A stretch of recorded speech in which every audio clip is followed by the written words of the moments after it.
अथ सत्यार्थप्रकाशः सप्तमसमुल्लासः। कल हमने पढ़ा था कि जो पूर्व पक्षी है वो कैसी मान्यता रखता है। जैसे कि उसको पूछते हैं स्वामी दयानंद कि तुम जीव और ईश्वर को नित्य मानते हो कि अनित्य मानते हो। तो वो बोलता है कि उपाधिजन्य कल्पित होने से अनित्य मानते हैं, तो उसको उपाधिजन्य मानता है, माने उपाधि से उत्पन्न होने वाला वो कल्पित है, तो अनित्य है ऐसा मानता है। फिर उसको पूछते हैं कि जो उपाधि है वो भी नित्य है कि अनित्य है। अब इसका उत्तर वो आज दे रहा है। तो वो 2 श्लोक बोलता है, इसको मैं पढ़ के सुनाता हूँ पूर्व पक्षी की ओर से। जीवेशौ च विशुद्धात् चित् भेदस्तु तयोर्द्वयोः अविद्या तच्चित्तयोर्योगः षडस्माकम् अनादयः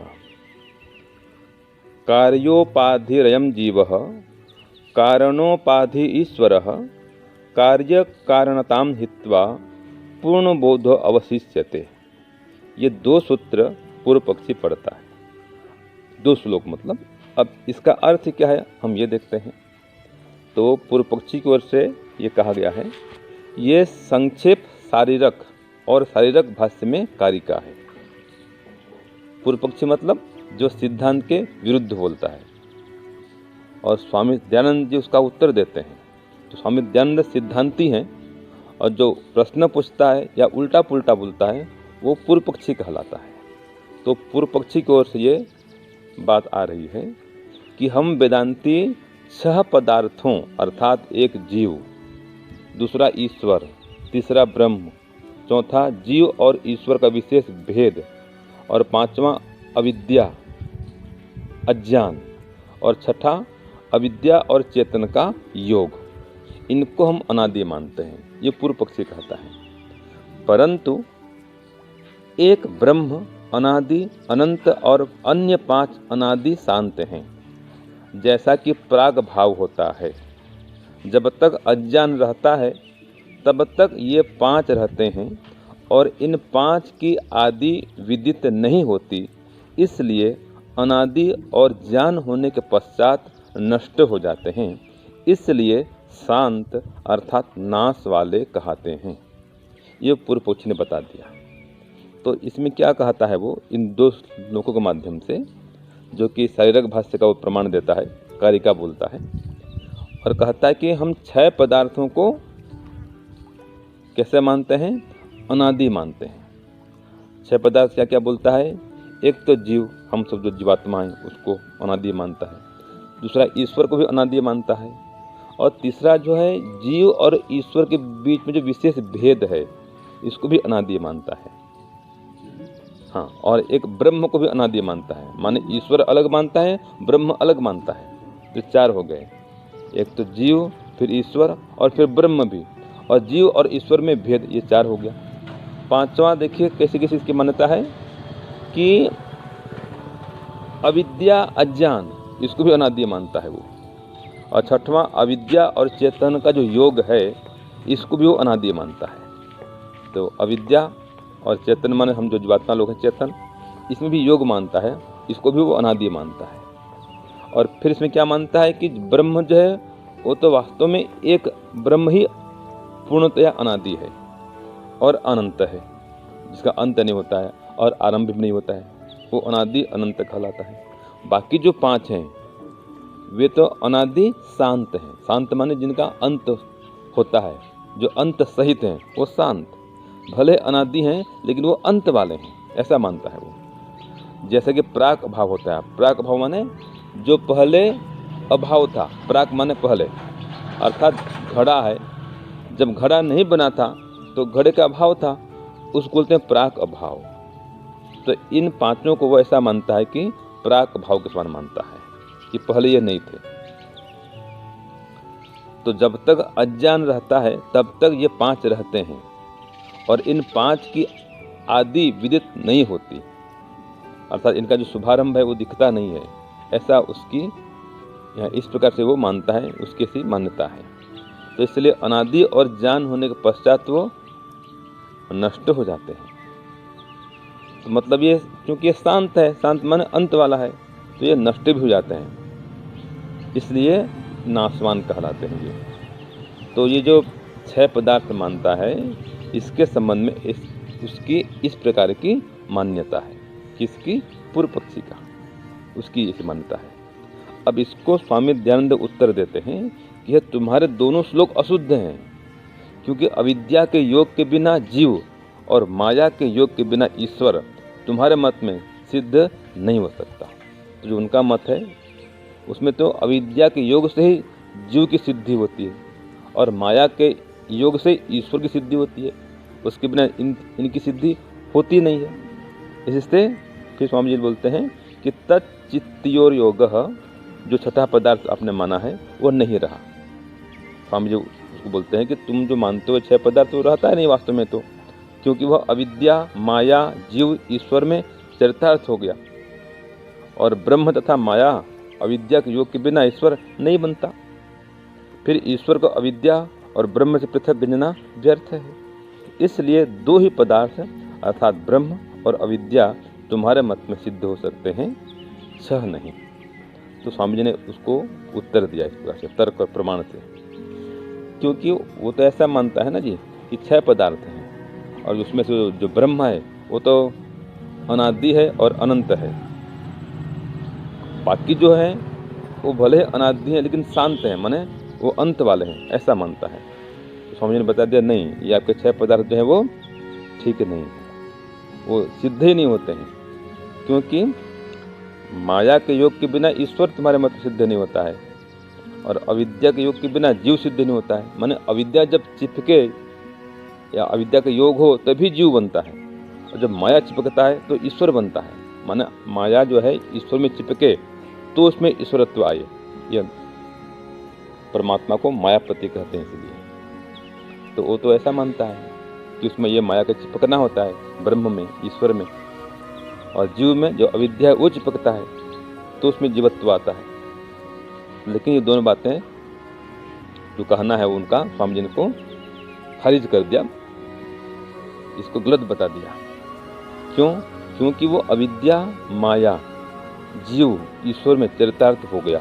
जो अविद्या है और माया है वो तो जीव और ईश्वर में चरितार्थ हो गया, और ब्रह्म तथा माया और जो अविद्या है इसके योग के बिना ईश्वर बनता ही नहीं है। तो अविद्या के योग से ही ईश्वर बनता है, ब्रह्म भी ऐसा ही है। तो उसके मत में ये सब बातें लागू होती हैं कि ब्रह्म और जो माया है और अविद्या भी है, इन सब के योग के बिना ईश्वर भी नहीं बनता है। तो देखिए कैसी इसकी मान्यता है। तो स्वामी जी ने बता दिया कि ये सब मान्यता गलत है। वो तो ब्रह्म और ईश्वर को अलग अलग बता दिया है, ये सबसे भी बड़ी भूल है उसकी। और फिर ईश्वर को अविद्या और ब्रह्म से पृथक गिनना व्यर्थ है। तो जो ऐसा मानता है तो ईश्वर को अविद्या से अलग मानता है, ब्रह्म से अलग मानता है, तो बहुत बड़ी गलती उसकी है ये। तो ब्रह्म और ईश्वर तो दोनों एक ही हैं, फिर भी इसको अलग अलग मानता है वो। तो इस प्रकार से जो उसकी मान्यता है वो ठीक नहीं है। तो वास्तव में 2 ही पदार्थ उसके मत में सिद्ध होते हैं, एक तो ब्रह्म और एक अविद्या। 6 जो पदार्थ हैं वो तो सिद्ध भी नहीं होते हैं। तो इस प्रकार से उल्टी पुल्टी जो मान्यता है ये पूर्व पक्षी की है। तो इसमें हमको ये सीखना है कि कैसे कैसे लोग विरुद्ध बातें करते हैं, बस हमको ये इससे शिक्षा लेनी है।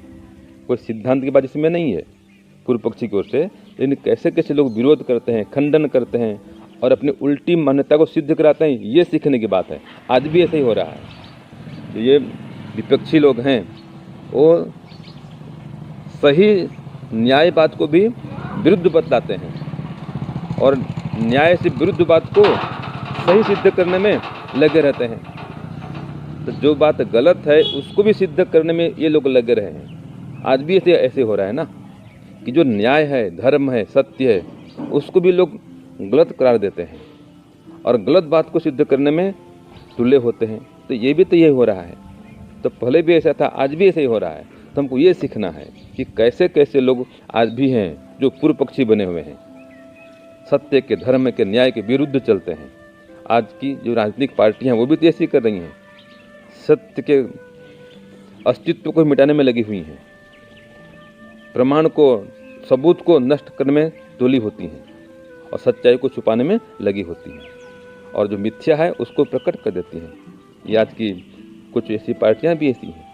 तो ये सब पूर्व पक्षी हैं कि जो गलत बात को सिद्ध करते हैं। तो ये पहले भी ऐसा था और आज भी ऐसा हो रहा है। तो हमको ये पढ़ के ये सीखना चाहिए कि ऐसे लोग पहले भी थे, आज भी हैं और आगे भी रहेंगे, जो कि वेद के विरुद्ध व्यवहार करेंगे और उनके विपरीत बातों को सही सिद्ध करने में प्रयत्न करेंगे।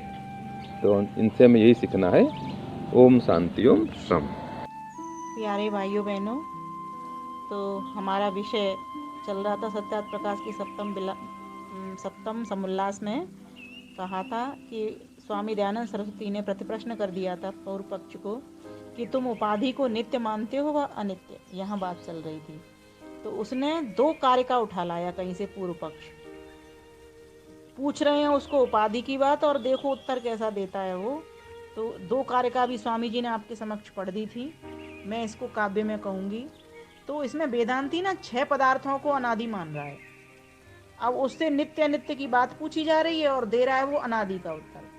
तो 6 पदार्थ अनादि हैं, जबकि पदार्थ कितने अनादि हैं? 3, ईश्वर, जीव और प्रकृति। लेकिन वो यहाँ पर 6 बता रहा है। अब 6 कौन से बता रहा है? तो एक तो जीव कह दिया, एक ईश्वर कह दिया, तीसरा ब्रह्म। अब बताओ, ईश्वर कह दिया और ईश्वर के साथ एक तीसरा ब्रह्म और लगा दिया उसने, ये अतिरिक्त कर दिया। और फिर चौथा कह देता है जीव और ईश्वर का भेद। अब इन दोनों को जोड़ देता है कि इन दोनों का जो अंतर है, एक ये पदार्थ भी अनादि है, ठीक है। और एक पांचवा कह देता है अविद्या अर्थात अज्ञान, ये अलग से और उठा लाया। और छठा अविद्या और चेतन का योग। ये इस प्रकार से 6 अनादि पदार्थ उठा करके ले आया है। इसीलिए हमें इसके चक्कर में नहीं पड़ना। और फिर भी क्या कहता है कि सिर्फ एक ब्रह्म ही अनादि और अनंत है, बाकी के अन्य 5 तो अनादि शांत हैं। वो शांत है, मतलब जिनका के उद्गम होता है। बाकी सिर्फ एक ईश्वर का ही उद्गम नहीं होता, बाकी के जो 5 है ना, जैसे जीवात्मा है, ये भी पैदा होती है उसके सिद्धांत में। उसने कह दिया ये 5 अनादि शांत हैं। तो जब तक अज्ञान रहता है तब तक ये 5 रहते हैं। इन 5 की आदि विदित नहीं होती, अतः शुरुआत नहीं होती। इसीलिए अनादि और ज्ञान होने के पश्चात ये नष्ट हो जाते हैं। इसीलिए ये शांत अर्थात अंत होने वाले, नाश वाले कहे जाते हैं। तो मैं इसको काव्य में बोलती हूँ। जो पूछा है पूर्व पक्ष से उसका उत्तर नहीं देता, कोई कार्य का नार्ष ग्रंथ की ला करके सम्मुख धरता।